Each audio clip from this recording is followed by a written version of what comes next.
Je dois faire les choses en toute transparence. Je dois être honnête avec les personnes qui me follow parce que si je leur mens et qu'ils l'apprennent, et on apprend toujours un mensonge, je vais perdre cette relation. Et si j'ai plus cette relation, j'ai plus mes potes. Et si j'ai plus mes potes, ça craint parce que j'ai pas de potes ici aux États-Unis. Bonjour et bienvenue sur Influence Corner. On se retrouve dans cette capsule spéciale pour parler d'influence responsable avec le soutien de la RPP. Je suis Myriam. Et je suis Lisa. On est communicante spécialiste de l'influence sous toutes ses formes. L'influence a beaucoup évolué ces dernières années et il y a de plus en plus de dérives. Il faut agir collectivement avec les marques, les agences et les influenceurs. Alors que l'année dernière, une collab sur 4 n'était pas mentionnée, aujourd'hui, selon le dernier observatoire de l'influence responsable de la RPP, on apprend que 83% des contenus montrent au moins un début d'identification. C'est mieux, mais il reste beaucoup de chemin à parcourir pour assurer une protection plus complète des audiences en ligne. Avec la RPP, on milite pour une influence plus transparente et plus responsable. C'est pourquoi on a décidé d'en parler cash dans ce podcast. Et qui de mieux pour en parler que les premiers concernés, les influenceurs. Dans cette série spéciale, on est parti à la rencontre de créateurs de contenu qui viennent d'univers très différents. Mode, lifestyle, voyage. Ils rassemblent des centaines de milliers d'abonnés sur YouTube, Instagram ou encore TikTok. Et ils ont un point commun, ils sont responsables et éthiques dans leur création de contenu. Qu'ils aient découvert le certificat de l'influence responsable récemment ou que ça fasse partie de leur démarche depuis le début, on a voulu les laisser raconter leur histoire, leur parcours et leur cheminement vers une influence plus éthique. Ils ont une voix et ils ont choisi de la porter dans ce podcast à leur manière, ce qui rend chaque épisode unique. Cette série de podcasts a été rendue possible grâce à la RPP, l'organisme de déontologie publicitaire en France qui réunit les marques, les agences, les médias et les plateformes. Ensemble, ces acteurs ont mis en œuvre le certificat de l'influence responsable dont on va parler dans ce podcast. Retrouvez un épisode tous les 2 jours et abonnez-vous pour ne rater aucun témoignage. Une production originale de Myriam Ouni et Lisa Omarin. Bonne écoute!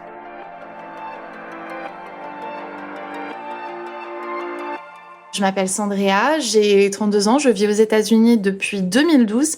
J'ai commencé ma chaîne depuis techniquement 2011, mais je suis sur YouTube depuis 2009. J'ai eu la chance d'accumuler 1,4 million d'abonnés sur YouTube, il me semble, et 1,2 puis 1,1 sur Instagram, puisque c'est le jeu Ma pauvre Lucette. J'ai toujours été fascinée par la beauté, le make-up, etc. Et puis j'avais un moment où je n'avais pas de taf à ce moment-là. J'avais eu une semaine de congé et ma mère, quelques années avant ou l'année d'avant, je ne sais plus, m'avait offert une caméra. Enfin, c'était vraiment caméra numérique, les premières caméras numériques. Elle était citron vert et tout, je la kiffais, c'était génial. Et je me suis dit, tiens, j'ai ça. Je sais jouer un petit peu avec le truc de montage, et le programme de montage. Donc, je vais commencer, je vais essayer, je vais m'amuser, on va bien voir ce que ça va faire. Donc, j'avais tout un truc, pas de trépied, hein, c'était vraiment à l'arrache sur une pile de livres ou de boîtes, je ne sais plus. Et j'ai commencé comme ça à créer mon contenu sans rien forcément attendre parce qu'à l'époque, il y avait absolument aucune rémunération. C'était pas quelque chose qui était encore disponible sur la plateforme du côté anglophone comme francophone. Et je faisais juste ça, en fait, pour m'amuser, pour me passer de temps, pour dire que voilà, je restais pas les bras croisés le temps d'une semaine à la maison. Et c'est comme ça que j'ai commencé.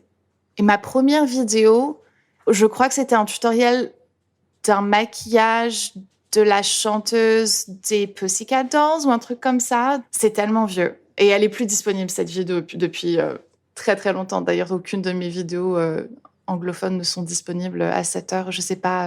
Je pense pas les avoir gardées quelque part non plus. C'est un peu tragique. Mais ça, c'est comme ça que j'ai commencé. Et il y avait 4 vues au début. Et puis je sais pas, j'ai continué parce que c'était fun et je m'amusais. Et puis, j'étais en train d'apprendre quelque chose de nouveau. Faire le montage vidéo, je suis hyper artistique, donc c'est quelque chose qui me passionnait et tout. Et puis de fil en aiguille, ça a commencé à prendre de l'ampleur. Le premier tutoriel qui a vraiment fait fureur, c'était un make-up d'Avril Lavigne pour le clip Smile qu'elle avait fait, je crois. C'était un truc vert fluo. Et j'avais atteint 120 000 vues sur ma chaîne anglophone à ce moment-là. C'était énorme, quoi.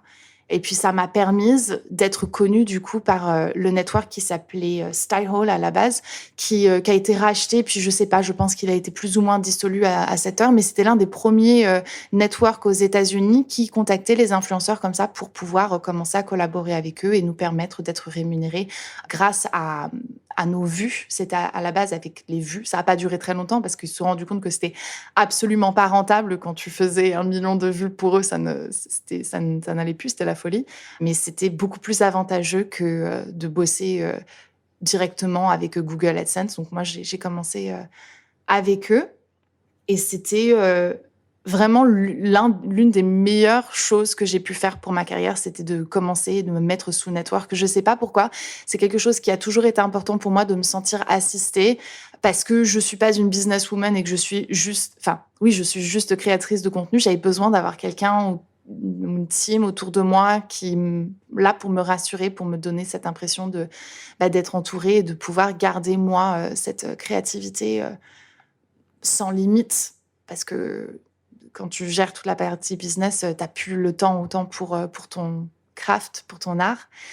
Et c'est grâce à ce partenariat avec Style que j'ai pu avoir assez d'argent pour mon billet d'avion aller. Il n'y avait pas de retour sur celui-là pour les États-Unis.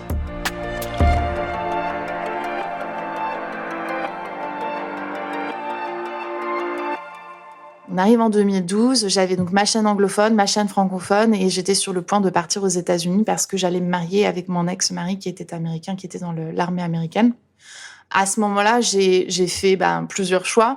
Premièrement, le choix d'arrêter ma chaîne anglophone parce que j'avais envie de pouvoir plus continuer à parler en français parce que même si c'est ma langue natale, c'est pas la langue qui est la plus évidente pour moi parce que j'ai toujours été baignée dans la culture américaine et j'ai toujours parlé anglais, donc ça me vient plus naturellement. Je me suis dit, OK, je veux pas perdre mon français. Donc, j'ai mis ma chaîne anglophone complètement de côté et je me suis focalisée sur ma chaîne francophone au même moment où j'ai pris mon billet pour partir aux États-Unis, pour me marier avec mon ex-mari. Et les choses sont vraiment bien faites parce que je pense qu'en plus, à ce moment-là, ça plaisait beaucoup de voir une Française déménager aux États-Unis. Ça avait un côté un petit peu American Dream et tout. C'était la belle époque. En plus, à ce moment-là, Obama était président. Enfin, c'était fabuleux. Et puis, du coup, ma chaîne francophone a, elle aussi, commencé à prendre beaucoup d'ampleur, à ma grande surprise. C'est un pure chance, pur hasard, bon moment. Bonne niche, bon moment. Donc, je m'installe aux États-Unis en septembre 2012 et février 2013 arrive et mon ex-mari doit partir en Afghanistan pour 9 mois. Je le savais avant de m'installer aux États-Unis. C'était assez tragique d'arriver et de 4 mois après se retrouver toute seule sur le territoire américain, sans papier, je pouvais rien faire en fait. Et vu que j'avais pas de visa travail, je me suis dit, OK, très bien. Je vais me focaliser sur ma chaîne. Je gagne un petit peu d'argent avec. Ça m'a permis déjà d'acheter au moins un billet d'avion. Je me dis, OK, peut-être que le mois d'après, je vais pouvoir aussi payer un petit peu les factures et l'aider, etc. Et donc, je me suis mise à 100%. Mon temps était dédié pour ça. C'était vraiment ce qui m'animait, ce qui faisait en sorte que je me levais le matin parce que seule dans un pays, coincée sur une base militaire où il y avait ma sœur qui était à 2 heures de route, mais c'était déjà compliqué. Puis j'avais vachement peur de prendre la voiture à ce moment-là, de me faire arrêter par les flics, que j'avais pas de papier. Enfin bref, c'était hyper dur. Mais ma chaîne m'a donné en fait la possibilité vraiment de m'épanouir d'une façon dont j'aurais jamais pu imaginer à ce moment-là dans ma vie, m'a permis de vraiment me faire un peu survivre. Et donc, je me suis donnée à 100% là-dedans et c'est monté hyper vite. Je suis arrivée sur le sol américain, donc j'avais 20 000 followers, un truc comme ça. Je me souviens avoir fêté les 21 000 quand j'étais aux États-Unis, quand je venais à peine d'arriver, quelques semaines après. Et août 2013, j'avais 100 000 abonnés. Et décembre 2013, j'avais 200 000 abonnés. Et ça a commencé à grimper à une vitesse assez impressionnante, assez angoissante, je dois dire. J'avais la chance d'être aux États-Unis, donc je l'ai pas vécu de la même manière que mes autres collègues ou copines ont pu le vivre. Mais c'était quelque chose, c'était quelque chose. Et je suis pas revenue en France avant avril 2014 pour une tournée de meet-up. Et je me suis pris une claque quand je me suis rendu compte que je pouvais déplacer des foules de milliers de personnes comme ça. C'était assez impressionnant.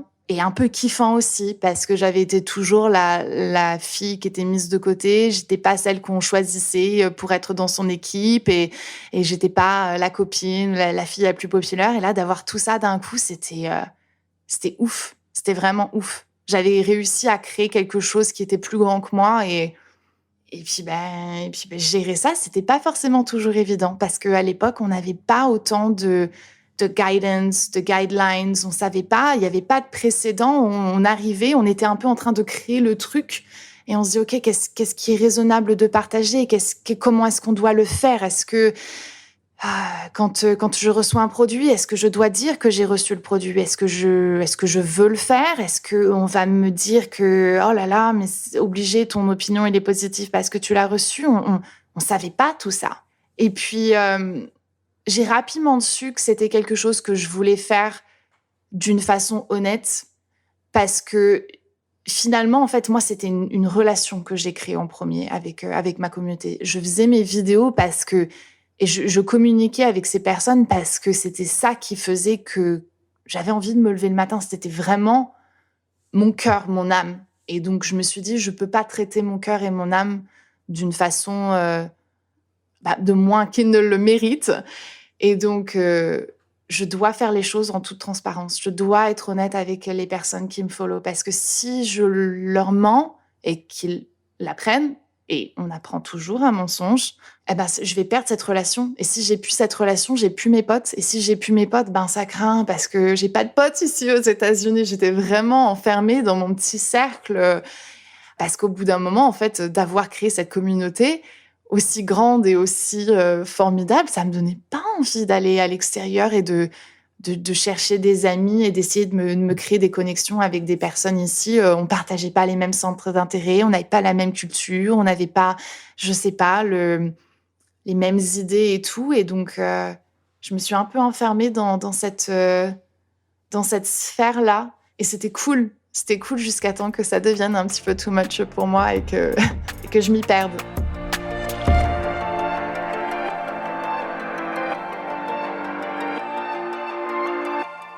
Donc les choses s'activent, la communauté beauté prend de l'ampleur, on arrive vraiment à ce qu'on appellerait les années phares, la belle époque.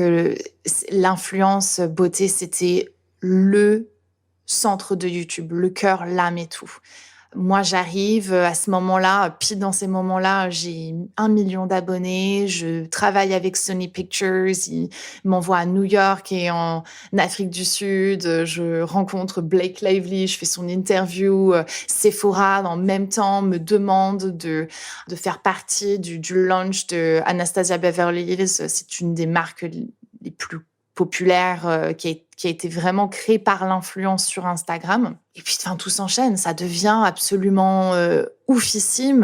Je suis démarchée par les marques avec qui j'ai toujours voulu travailler. Sephora, en l'occurrence, lorsque j'habitais encore en France, au tout début de ma chaîne, je me suis dit, tiens, j'ai pas beaucoup d'argent. Comment est-ce que je pourrais faire pour apprendre un maximum de choses sur le make-up, les produits dont j'ai envie de parler, etc. Je vais aller bosser chez Sephora. Je m'étais fait refouler, mais ma parole, c'était violent. C'était vraiment violent. J'ai la vidéo, je raconte comment est-ce que ça s'est passé, comment la manager m'a jetée. Et donc, de célébrer mes 1 million d'abonnés et d'avoir Sephora dans la poche et de les entendre te dire que t'es vraiment la meilleure et attends, tu te rends pas compte, mais t'es la number one ou t'es la number two et t'es en mode, mais waouh, je suis juste incroyable et je peux faire absolument tout et c'était ouf. Moi, je viens d'une famille qui est très, très, très modeste et tu m'envoies dans des palaces, à Paris et dans 4 coins du monde, on m'en a mis plein les yeux. Je me rends compte, en fait, de la catastrophe écologique et de beaucoup d'autres choses, de ce que c'était, mais c'était ouf. J'ai vécu quand même quelque chose d'assez incroyable et j'ai encore du mal à cette heure. Et d'ailleurs, là, je suis un peu émue, j'ai presque envie de pleurer parce que c'est ouf d'avoir pu vivre quelque chose d'aussi incroyable et c'était beau. Quand on pense à la communauté beauté, on pense souvent au backstage et au backstab et tout. Et il y a des moments absolument incroyables que l'on vit, des purs moments de bonheur qui sont pas forcément médiatisés et instagramisés. mais je m'en souviendrai toute ma vie et j'ai vraiment eu une chance incroyable. Et puis voilà, les choses ont évolué, j'ai fait plein de trucs, j'ai vu plein de choses, je recevais tellement de trucs. Je voulais bosser pour Sephora pour pouvoir m'acheter du make-up. Et là, Sephora m'envoie le make-up directement chez moi. Ils ont mon adresse privée, tout machin. Et puis au bout d'un moment, je sais pas, il y a un truc qui a commencé en fait à se déclencher en moi. Déjà peut-être parce que j'arrivais plus trop à fermer ou à ouvrir la porte de mon bureau et ça commençait réellement à m'énerver parce que je suis quand même je suis pas maniaque, mais j'aime bien que tout ait sa place. Et quand tout n'a pas sa place parce qu'il y en a trop, ça commence un petit peu à me taper sur le système. Et puis, un jour arrive à ma boîte postale un colis assez gros pour qu'en fait, ma boîte postale m'appelle et me dit, écoutez, Sandria, il va falloir que vous passiez parce que là, on a un colis géant et on peut plus trop passer dans le couloir. Il est très étroit, leur couloir. Donc, moi, j'arrive et tout. J'avais un pick-up truck, heureusement. Et j'arrive et je vois le truc et je dis mais en fait j'ai jamais réussi à soulever ce machin et le mettre dans mon coffre, donc j'ai dû rappeler quelqu'un, venir, on était à 2, le poser, machin, je le déballe. On arrive à la maison, je le déballe ce truc et je me rends compte que et je pense que beaucoup s'en souviendront parce que ça avait fait vraiment polémique à ce moment-là, c'est un beauty blender géant. La boîte était assez grosse pour que moi, je puisse rentrer. Je fais 1m75, quand même, je suis pas petite. Je pouvais rentrer dans la boîte facilement, la fermer et tout ça. Et donc, beauty blender géant avec à l'intérieur, je ne saurais pas dire combien de beauty blenders. Il y en avait bien une centaine. J'en ai encore à 7 heures. J'en ai encore beaucoup et j'en ai distribué. Au moins, un point positif, c'est que je n'ai pas besoin d'acheter beauty blender jusqu'à la fin de mes jours. Mais quand j'ai vu ça, je me suis dit ah non, par contre non, le beauty blender en polystyrène, peint avec ceci et cela, puis il y a des couches de plastique, il y a des couches de papier. Je dis déjà aux États-Unis, nous on fait pas le tri, qu'on se le dise, faut payer pour faire le tri, donc personne ne fait le tri. Je fais le tri, je vais à la déchetterie, heureusement à 4 minutes de chez moi. Mais sinon, nous ça ne se passe pas. Et quand j'ai vu ça, je me suis dit ah non, par contre non. Déjà, j'ai pas besoin d'autant de beauty blender. Qu'est-ce que tu veux que j'en fasse? Et ça, c'est juste pas possible. On peut pas continuer comme ça parce que ça va toujours aller en plus, parce qu'on va toujours en demander plus. Parce que maintenant que tu m'as donné un beauty blender qui fait à peu près ma taille, peut-être pas ma taille quand même, hein, mais la prochaine fois, il va falloir quoi? Et donc, ça a fait un petit peu un choc en moi où je me suis dit va falloir ralentir. Donc, j'ai commencé à demander aux marques de minimiser. Je dis, moi, en fait, je veux juste les produits. Juste les produits, ça me va très, très bien. Parce que, des fois, tu recevais des sacs de luxe. Des fois, tu recevais... c'est pas arrivé régulièrement. Quand tu es dans l'influence aux États-Unis, oui, mais pas en France. En France, il y a beaucoup moins de moyens. Faut pas s'imaginer qu'on avait tout ça. Mais il y en a eu. Il y a eu des bouteilles de champagne, des machins et des bidules. T'as pas envie de dire non à ça. Mais au bout d'un moment, tu te dis, c'est pas possible, quoi. Tu m'envoies un colis frigo. J'ai eu de la glace. On m'a envoyé de la glace de Los Angeles. J'habite dans le Tennessee. Non. Non, quoi. Et puis cette envie c'est même pas une envie, en fait. C'était vraiment... Au plus profond de moi, je ne pouvais pas ne pas être honnête avec ma communauté parce que j'avais été élevée comme ça, j'avais été créée comme ça. J'ai des parents qui sont honnêtes, j'ai grandi dans une église, même si jamais je suis personnellement plus du tout religieuse et que je ne crois plus dans ce que j'ai appris dans cette église, il y a quand même ces valeurs fondamentales qui ont toujours été en moi et que je ne pouvais juste pas ignorer. Je savais que je faisais pas forcément quelque chose qui plaisait à tout le monde, mais au moins, je le faisais d'une façon clean. Et donc, j'ai commencé à regarder un petit peu tout ça, ralentir, essayer de faire en sorte de recevoir uniquement les produits que j'avais vraiment envie de recevoir, quoi. Que j'avais vraiment envie d'utiliser. J'ai toujours été assez sélective avec les marques que je travaillais parce que je partais du principe que ça me représentait. Ça allait toujours soit améliorer ou tâcher mon image. Donc, des marques comme Dior, Sephora et tout ça, oui, mais il y a d'autres choses avec qui tu te dis, non. Donc, au-delà de la conscience, peut-être parfois éthique, c'est aussi juste une question de réputation où tu te dis, tu peux pas être partout. Et moi, personnellement, j'ai envie de plus être avec des marques qui soit, me correspondent ou que j'apprécie, ou moi, j'essaie de faire un point d'honneur de travailler avec des marques françaises ou même américaines parce que, vu que c'est aussi c'est ma double nationalité, donc je fais un peu des deux. Mais ouais, c'était un peu le choc où j'ai commencé à prendre du recul. Je me suis dit, OK, on va où là?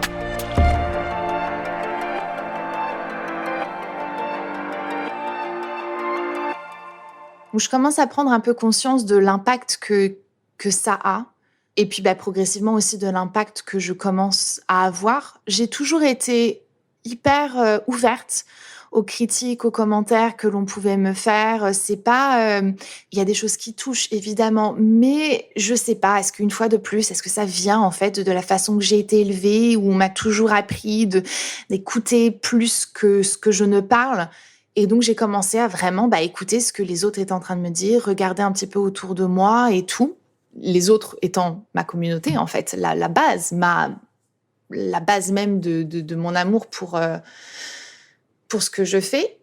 Et puis dans ces mêmes moments, en fait, j'ai perdu une relation avec quelqu'un avec qui j'étais très, très proche, qui était donc on faisait exactement la même chose, on était très proches, on était régulièrement envoyés aux mêmes événements, on collaborait quand même pas mal ensemble. Et puis, il y a un truc qui s'est passé et c'était de ma faute. Et je me suis dit, je peux rien faire, en fait, pour réparer cette amitié. Je peux rien faire pour réparer cette relation.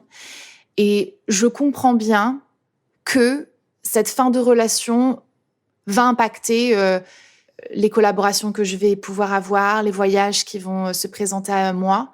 Donc là, on est en début 2019, printemps 2019, quoi. Et je commence à me rendre compte que, non seulement je me sens pas bien, mais en plus de ça, ça va pas le faire, quoi. Mon château de cartes, il est en train de s'effondrer. Tout ce que j'ai créé, ça va se péter la figure. Et il y a rien que je puisse faire.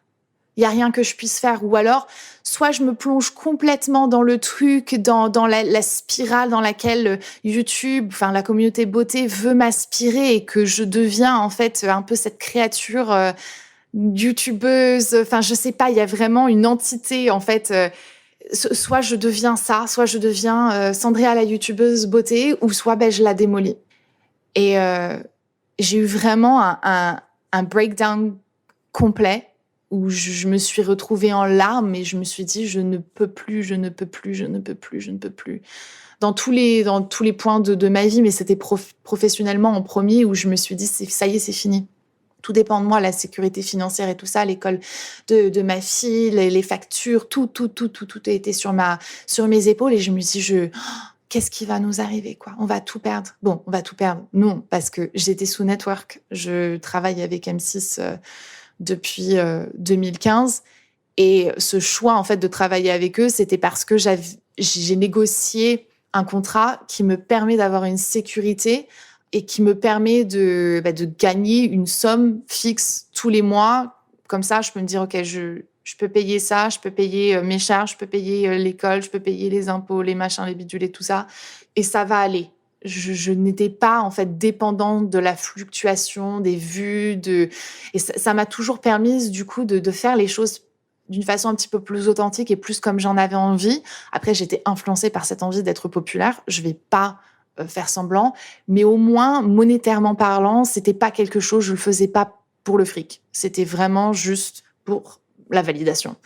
Et puis, là, je me suis dit, là, il y a pas de futur, en fait. Il y a pas de futur. Non seulement parce que tu commences à ne plus y croire, mais en plus de ça, parce que, tu ne pourras plus. Tu ne pourras juste plus. Et donc, j'ai commencé à avoir une thérapeute. On a commencé à en parler. On a commencé un petit peu à creuser tout ça. On a passé les premières séances avec moi en larmes, en train d'expliquer comment, pourquoi, est-ce que ma carrière était finie et tout. Et puis après, ça, on a vite expédié le sujet. Et puis on s'est vite rendu compte qu'en fait, non, le problème fondamental, c'était pas ma carrière. C'était moi. C'était moi qui étais complètement détruite à l'intérieur et qui n'allait juste pas bien. Et qui était dans des relations toxiques et hyper néfastes pour moi et pour eux finalement aussi, parce que dysfonctionnel, ça fonctionne, c'est dans les deux sens que ça va pas, quoi. Et ça a pris quand même du temps. Ça a pris pas mal de temps. J'ai fait pas mal de thérapie en solo, pas mal de thérapie en couple aussi. Et ça m'a pris du temps avant que je me réveille réellement. Et puis j'ai continué mes voyages. Je me suis dit, de toute manière, moi, tant que je suis invitée, les gars, j'arrive. Y a pas de problème. Et puis j'étais en France. Je prends l'avion pour la France. On est en mars 2020. Et là, j'arrive sur le sol en France et j'entends que les frontières viennent d'être fermées. Et je me dis, pardon? C'est-à-dire, je viens d'arriver des États-Unis. Là, j'arrive en France, on me dit que va falloir que je retourne chez moi, quoi, parce qu'il y a un truc qui va pas. Enfin, j'avais suivi que, évidemment, c'est tout ce qui s'est passé, quoi. Donc, paniquée, j'avais 2 semaines, en fait, de prévues, d'aller voir les marques, à essayer vraiment de faire en sorte de pouvoir, rattaquer tout ça, quoi, de me refaire voir par les marques avec qui j'ai travaillé, de rétablir une relation, de me dire, regardez, enfin, il y a des choses qui sont passées, certes et tout, mais on peut toujours collaborer ensemble et je peux vous montrer ça et regardez, je suis en train de mettre en place ça ici et tout. Je voulais être à la Fashion Week et machin et tout, et là, tout s'arrête. Et je retourne chez moi et puis, je suis confrontée à la réalité que je suis absolument malheureuse. Malheureuse dans tous les aspects de ma vie, que mon job, je suis toujours en train de courir après le dernier truc excitant parce que je suis plus animée par ce que je fais, parce que ça n'a plus la substance que ça avait eu à un moment dans ma carrière et que du coup je cherche absolument tout pour pouvoir me faire kiffer au maximum. Sauf que j'habite aux États-Unis et que je peux pas prendre l'avion tous les 5 matins pour être ici et ailleurs, que je peux pas concurrencer les personnes qui sont sur le terrain et qu'en plus de ça, honnêtement, j'ai 30 ans et je suis fatiguée, j'en ai plus envie. J'ai plus envie de me prendre la tête, d'essayer d'être plus que ce que je ne suis réellement. Et donc, je me suis arrêtée. J'ai contemplé un peu tout ce que j'avais réussi à réaliser, ma nouvelle maison absolument incroyable, mon golden button et le tonne de make-up que j'ai, le bureau avec la bibliothèque derrière comme j'ai toujours rêvé, et ceci, cela et tout. Et je me suis dit, tout ça, c'est de la merde. Je me sens mal, je suis malheureuse, ça va pas. Je suis pas en train d'être l'exemple que je devrais être. Je suis pas en train d'être la personne que je devrais être. Et si jamais je ne sors pas de ça là tout de suite maintenant, mais j'ai tout foiré en fait. Si c'est ça ma legacy, j'ai tout foiré.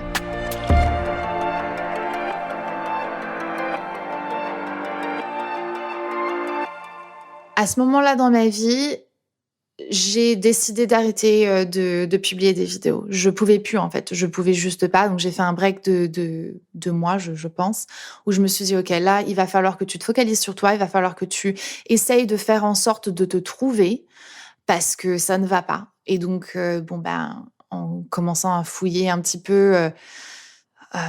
En fait, il se passait tellement de choses parce que il y a eu Covid qui s'est passé, puis moi j'habite aux États-Unis, donc il y a eu Black Lives Matter qui s'est passé, et puis il y a eu les présidentielles qui se sont passées aussi, et toutes les 2020 a été tellement transformatrice pour moi et pour beaucoup d'Américains aussi. Tout s'est vu quand même complètement s'écrouler en fait devant nos yeux. Et je sais que c'était mondial, mais pour le coup, nous on se faisait attaquer de tout. J'avais l'impression qu'on se faisait vraiment attaquer de tous les côtés, quoi. Il y a Covid et puis entre Américains, on est en train de se bouffer et tout. J'ai dit, il faut absolument que moi je me trouve. Il faut que je puisse trouver ma voie. Il faut que je puisse trouver qui je suis pour que je puisse savoir de quel côté il faut que je me range et qu'est-ce qui est bon à faire, qu'est-ce qui est bien à faire, qui est-ce que je dois faire. Donc j'ai pris ce temps pour moi de commencer à essayer de refléter tout ça et puis à commencer à discuter avec les gens qui m'entourent aussi, savoir eux où est-ce qu'ils sont, où est-ce qu'ils se situent, où est-ce qu'ils se positionnent et tout. Et puis j'ai commencé à me rendre compte qu'il y avait des gens qui étaient autour de moi dans lesquels on se reconnaissait pas du tout, quoi.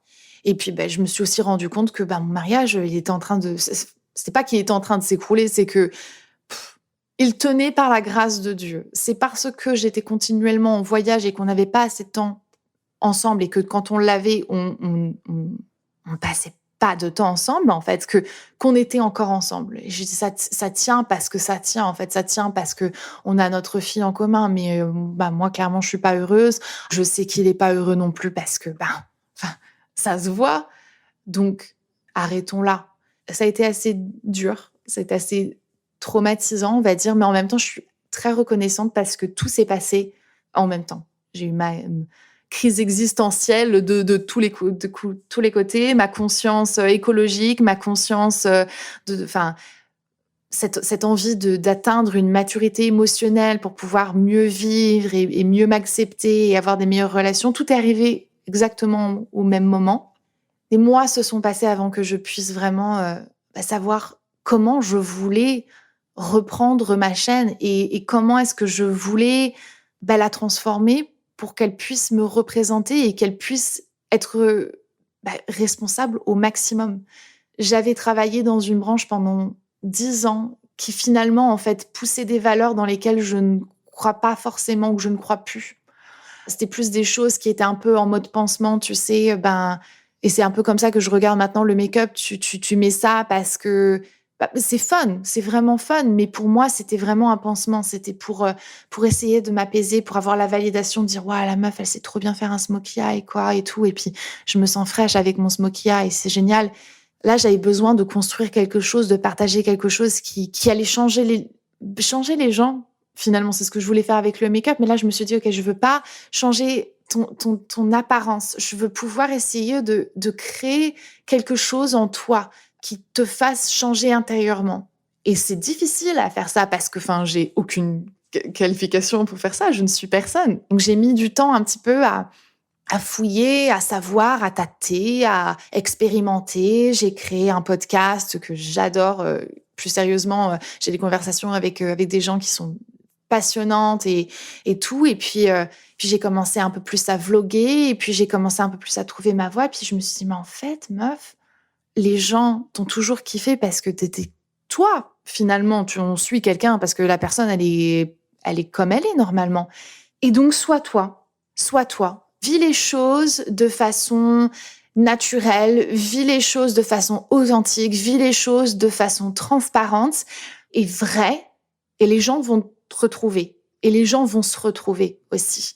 Et puis finalement, en fait, en regardant en plus autour de moi, je me suis dit, il n'y a pas d'autre façon de vivre sa vie. On peut pas continuer à partager sur les réseaux sociaux quelque chose qui n'existe pas, en fait. Moi, la Sandrea des années, machin, elle n'existe pas. Elle n'existe plus, en tout cas. Mais c'était un personnage que j'avais créé de toutes pièces pour pouvoir rentrer dans un moule dans lequel je ne pouvais pas rentrer parce que c'était juste pas moi. Et donc, finalement, je me suis dit, pour être la meilleure influence que possible, il faut que je sois moi. Il faut que je sois moi. Il faut que je sois honnête avec moi-même. Et si je suis honnête avec moi-même, je ne peux être qu'honnête avec les gens qui me regardent et qui m'entourent. Et c'est comme ça que j'ai commencé à avoir des conversations un peu plus intéressantes, un peu plus constructives, un petit peu plus nourrissantes, enrichissantes et tout. Et puis tu commences à fouiller ici, ailleurs, et puis tu prends conscience d'autres choses. Et puis c'est comme ça que je suis arrivée à m'asseoir ici et à vous raconter cette histoire parce que quand on m'a contactée en fait pour parler de mon histoire et puis de ma vision de l'influence responsable, je me suis dit oui, ça c'est quelque chose dont je veux absolument parler parce que j'ai toujours l'espérance que l'influence puisse avoir un futur positif grâce à ce genre de conversation, qu'on puisse se dire, écoutez, il y a quelque chose ici qui est absolument incroyable, qui te permet de vivre, qui peut même te permettre de vivre très très bien si jamais t'en donnes les moyens et que il y a un ensemble de choses, mais il y a quelque chose de bien. Mais faisons-le bien alors pour que ça puisse perdurer. Parce que si jamais on ne le fait pas proprement, si on ne le fait pas honnêtement, si on ne le fait pas de façon authentique et tout, il n'y a pas de futur pour nous. Il n'y a pas de futur pour eux. Il n'y a pas de futur pour l'influence. On va pas pouvoir continuer à faire perdurer quelque chose qui est fake. C'est pas possible. C'est unsustainable. Dans ma prise de conscience, j'ai dû aussi altérer, en altérant mon contenu, j'ai aussi dû altérer ma façon de collaborer avec les marques. J'ai la chance de travailler avec un network, donc ça me permet d'avoir une certaine sécurité. Mais pour toutes mes collaborations extérieures, partenariats et tout ça, je me suis dit, OK, il va falloir que tu le fasses parce que tu ne peux pas vivre que de YouTube à 7 heures en 2020, 21, 22, c'est plus possible. Par contre, il va falloir que tu changes la façon que tu vas le faire. Tu ne peux plus proposer 20 différentes marques de make-up par an parce que j'ai toujours essayé de réduire. En règle générale, c'était une collaboration par mois. S'il y en avait 2, c'était rare. S'il y en avait 3, c'était mauvais. Je savais que ça puait, que j'allais avoir des commentaires qui étaient pas bons, donc je n'avais pas envie de les avoir et que, en règle générale, j'essayais de limiter du coup mes collaborations pour cette raison. Il y en avait rarement 2 qui suivaient comme ça, mais je me suis dit là, en fait, il va falloir que tu puisses travailler avec des marques avec qui tu veux vraiment travailler, que je faisais déjà, mais que tu consommes réellement, continuellement, quoi. Et parce que on a tous besoin de consommer quelque chose, je me suis dit, au lieu de se focaliser uniquement sur le make-up, qui est une consommation qui est finalement futile, on va se concentrer sur d'autres choses qui vont peut-être un petit peu moins l'être. Et donc, avoir un collaborateur par domaine. Un dans le make-up, un dans la tech, un dans la bouffe, j'en ai pas, mais quand vous voulez, un dans autre chose. Et c'est comme ça que j'ai commencé à réfléchir et je me suis dit, de cette manière, on arrive, on se pose avec mon équipe, on dit, voilà, on travaille ensemble de temps à temps. C'est un contrat sur 6 mois, je vais faire autant de postes et pour ces postes, je vais avoir cette rémunération-là. Et voilà. Et comme ça, moi, ça me donne une tranquillité d'esprit. Eux, ils savent que je travaille pas avec 1 million de personnes, donc ils se disent trop cool. Le discours va donc être complètement authentique et va sonner tellement plus vrai parce que je consomme que en tech, j'ai que Google. J'ai que Google. Et donc ça rend la performance de mes partenariats bien plus intéressant pour tout le monde. C'est beaucoup plus kiffant pour moi, j'ai pas de stress et puis les marques savent que ça va fonctionner, qu'il va y avoir des ventes parce que Sandrea, quand elle en parle, c'est parce qu'elle le kiffe vraiment, quoi. Et puis j'en parle pas que en collaboration aussi, mais bon, ça c'est un petit plus que je fais pour les marques que je les aime, donc voilà. Il y a des autres choses que j'ai mis en place aussi pour vraiment essayer de rester transparente avec ma communauté. Je suis pas complètement la charte du UK. C'est l'une des chartes, si c'est pas la charte la plus rigide pour l'influence. Mais je m'en suis un petit peu inspirée. Donc, quand on passe dans la barre d'infos de mes vidéos, on peut voir des petits logos qui vont symboliser une certaine chose. Donc, il y en a un qui va symboliser le fait que j'ai reçu le produit gratuitement et l'autre va symboliser le fait que le lien est affilié, donc que je reçois une commission. Et puis, parfois, il peut y avoir les deux logos sur le même lien et la personne, elle l'a reçu gratuitement. Et en plus de ça, il y a un lien d'affilié. La personne choisit de cliquer ou de ne pas cliquer, d'acheter ou de ne pas acheter. Ça les regarde. Je suis pas là pour faire de la vente je l'ai fait, qu'on se le dise. Mais là, à cette heure-là, je suis pas là pour vendre un produit, en fait. Je partage ce que je partage et je le kiffe. Et si tu as envie de le kiffer et de cliquer sur ce lien et de me permettre de toucher une commission qui est on parle de centimes, les gars, cool, chouette. Si t'as pas envie, c'est pas grave. Autre chose très cool qui peut se passer aussi avec les networks, c'est que ils ont forcément plus de contacts que moi je n'ai, n'étant pas sur Paris. Et donc, c'est souvent grâce à eux que j'ai des opportunités qui sont assez chouettes, dont cette opportunité de faire partie de ce podcast. Et puis, d'avoir eu la connaissance du certificat qui était mis en place par l'ARP. J'étais pas du tout au courant. C'est directement quelque chose qui m'a intéressée parce que je me suis dit, OK, j'ai envie déjà de voir si jamais moi je fais les choses dans la règle de la chose et tout ça. Et est-ce qu'il y a des choses que je ne connais pas et tout.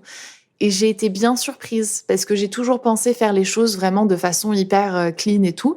Et en fin de compte, je me suis rendu compte qu'il y avait une tonne de choses que je ne savais pas. La mention de cruelty-free qui n'a plus besoin d'être faite puisque effectivement maintenant les tests sur les animaux sont abolis depuis des années en France, donc c'est une mention qui n'a pas réellement de valeur. Le fait, par exemple, on n'a pas le droit d'avoir une promotion de nourriture lorsqu'il y a la télé, si jamais il y a un écran de télé, d'ordinateur, de téléphone qui est capturé aussi dans la promotion de ce produit. Il y a un goûter devant la télé, on n'a pas le droit de le faire, c'est pas éthique et tout. Et je me suis dit, mais ça, c'est des choses auxquelles je n'avais jamais pensé. Ça coule de source finalement quand tu y penses, parce que ça fait la promotion d'une alimentation qui n'est pas saine, de manger devant la télé, de manger son goûter devant la télé, etc. C'est pas le truc le plus sain, on va dire. Mais à aucun moment, je m'étais dit, ah ouais, ça, c'est quelque chose qui ne peut pas être fait, quoi. Et que finalement, on est soumis aux mêmes règles.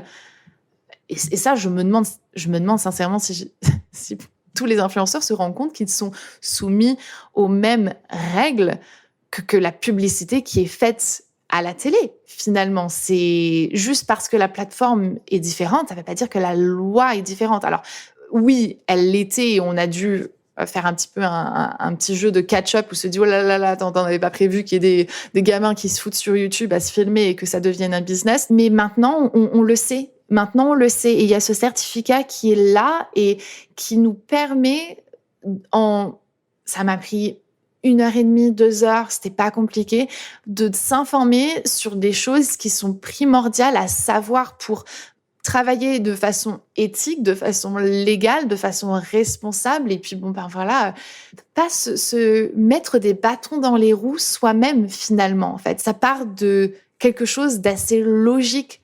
T'as pas envie d'être poursuivi par la justice parce que tu as fait un partenariat avec une marque avec qui tu n'aurais pas dû travailler pour X, Y raison, ou tu n'aurais pas dû le faire de cette manière. Si tu n'as pas envie de te retrouver à payer une amende comme Nabila l'a fait il n'y a pas très, très longtemps, si ça te plaît, ça te donne envie, enfin, je sais pas. Ou t'as pas envie que ta communauté se retourne contre toi parce que tu travailles avec une marque de dropshipping ou de peu importe. Ça, c'est une question plus éthique que de... En tout cas, moi, ça me vend pas du rêve, ce genre d'influence. Et donc, quand on m'a proposé de participer au podcast et de participer, de remplir ce formulaire et d'avoir cette certification, je me suis dit, mais ouais, en fait, ouais. Et parlons-en le plus que possible pour qu'on puisse continuer à faire ce que l'on aime le plus longtemps que possible.